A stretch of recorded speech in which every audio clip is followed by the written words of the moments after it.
13वां अध्याय। पार्वती शिव का दार्शनिक संवाद।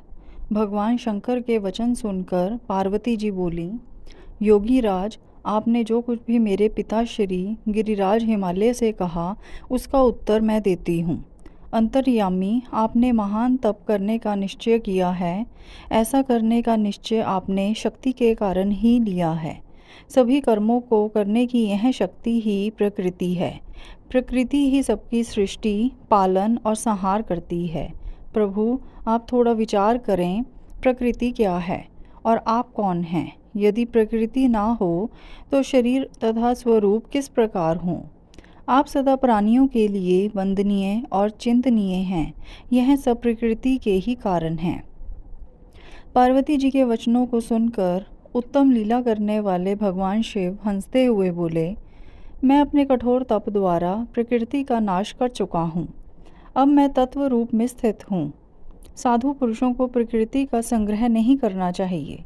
भगवान शिव के इस प्रकार के वचनों को सुनकर पार्वती हंसती हुई बोली, हे करुणा निधान कल्याणकारी योगी राज, आपने जो कहा क्या वह प्रकृति नहीं है? तो फिर आप उससे अलग कैसे हो सकते हैं? बोलना या कुछ भी करना अर्थात हमारे द्वारा किया गया हर क्रियाकलाप ही प्रकृति है।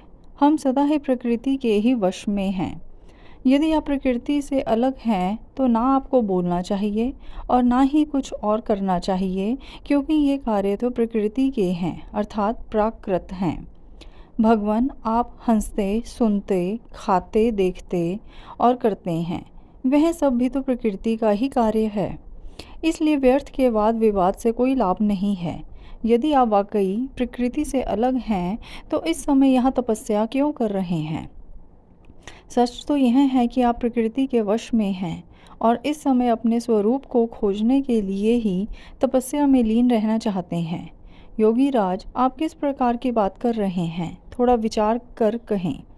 यदि आपने प्रकृति का नाश कर डाला है तो आप किस प्रकार विद्यमान रहेंगे, क्योंकि संसार तो सदा से ही प्रकृति से बंधा हुआ है।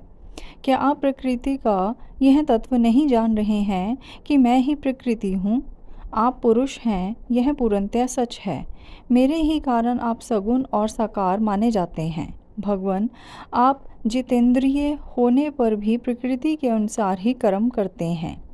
हे महादेव, यदि आप यही मानते हैं कि आप प्रकृति से अलग हैं तो आपको मेरे किसी भी सेवा से और किसी भी प्रकार से डरना नहीं चाहिए। पार्वती के मुख से निकले सांख्य शास्त्र में डूबे हुए वचन